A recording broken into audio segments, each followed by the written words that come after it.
Hi, it's Jamie from Gilbrook Farm. Let's talk about why we can meat.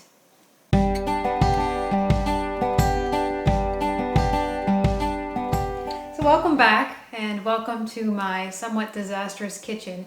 Right now I'm in the middle of canning about 100 pounds of meat, and I want to talk to you today about why we can meat. So anytime I talk to anybody about canning meat, the two questions that I always get is, why in the world would you can meat? Especially when you can just cook it fresh, and it looks disgusting. It probably tastes disgusting, right? So let's talk about that.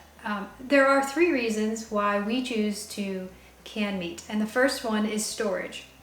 Now we like to keep about 6 months to a year worth of food on hand at any given time. And that's a lot of meat to store. We don't have a freezer space for it, and even if we did, we'd have to have the cost of running that freezer for the entire year. And so storing it in jars is much more convenient.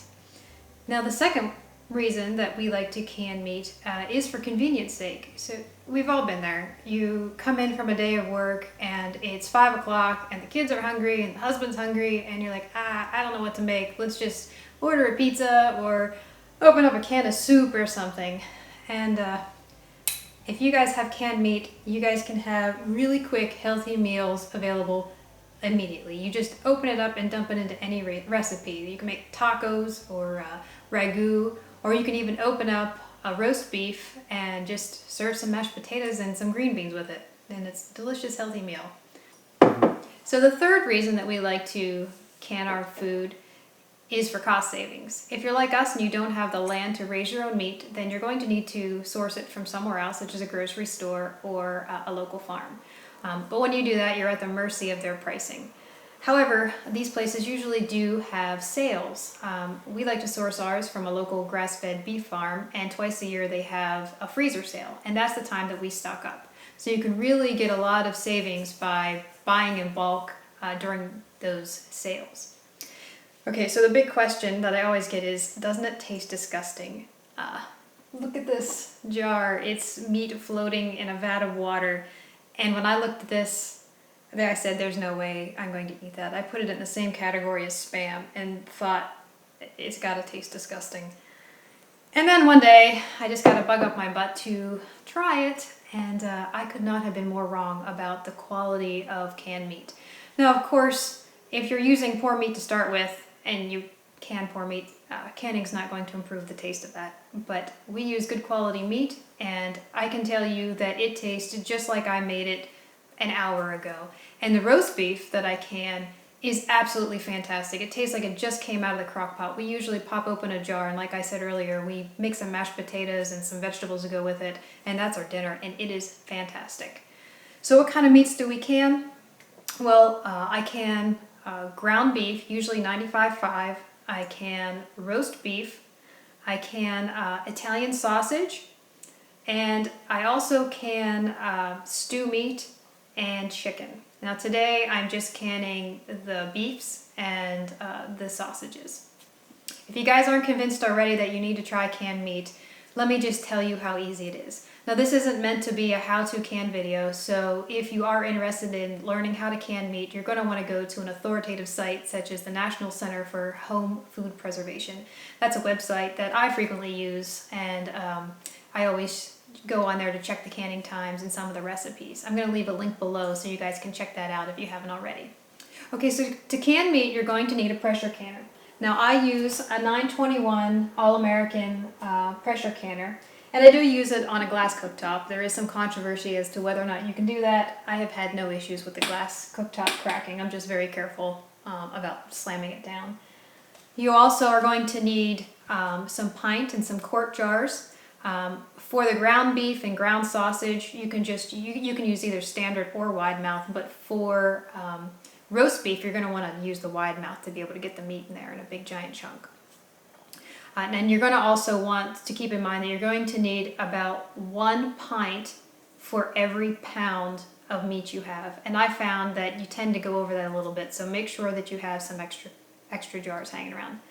You're also going to need lids and rings, and you're going to need, for the ground beef, you're going to need a vat of boiling water or broth.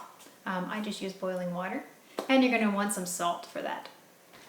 To can ground meat, all you need to do is to lightly brown the meat and then drain off any excess fat. And make sure you save that fat, because I'm going to show you how to render it for long-term storage in another video. Then you're going to fill the jars, leaving about a 1-inch headspace. Add some salt if you like, and then you're going to fill it up to the 1-inch mark with some water. Wipe your rims, and then you can pressure can it at 10 psi for 75 minutes for pints and about 90 minutes for quarts. But make sure you follow your instructions based on your location and your canner.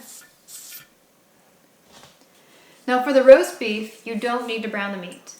You can if you want to, but I don't. I like to make it easy on myself.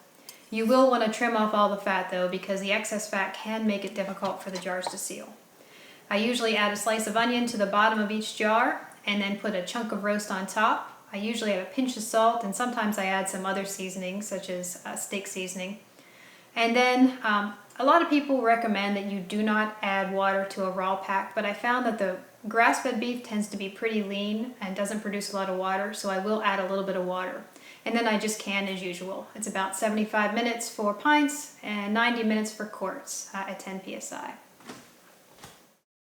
Hey guys, so it's day 3 of canning. I just took the last couple quarts out of the canner. It took me about 3 days to can almost 100 pounds of meat. Most of that time is just waiting for the canner to heat up, an hour and a half processing time, and then waiting for the canner to cool back down again, and then starting the process all over. So let me just go through what I got out of the meat that I purchased. I purchased 10 pounds of Italian sausage, and I got 13.5 pints out of that. I got 40 pounds of 95.5 ground beef, and I got 43.5 pints out of that. And I had 48.6 pounds of roast beef, and I got 18 quarts and 8 pints out of that. So for a total of 98.6 pounds of meat, I got 101 pints, which is about 1 pint per pound. Now, for something like this, which is ground beef, I can easily make this feed 4 to 6 people. If I incorporated this into a recipe such as Cornish minor pastries, or if I incorporated it into like a shepherd's pie, I can easily feed a lot of people with this, even soup. Something like this, which is my canned roast, if it were served as the main course, that would only feed about 2.5 people. But if you did, again, if you incorporated this into a recipe like a meat pie, you can easily make it go so much further. If you guys are interested in knowing how to use your canned goods, I'm going to be doing some videos in the future to show you how to use canned goods. I know that that is something that I struggled with in the beginning, and I think I got it down by now, so I'll show you some of the recipes that I use. If you guys are canning meat and have any tips or tricks, feel free to leave them below. And if you guys are new to canning meat and have any questions, go ahead and leave those as well. I am by no means an expert on canning. I've just been doing it for a while, and I can certainly try and help out. And I'm sure the YouTube community can also help you out as well. So go ahead, subscribe, and we'll see you next time. Now we're going to go stock the pantry.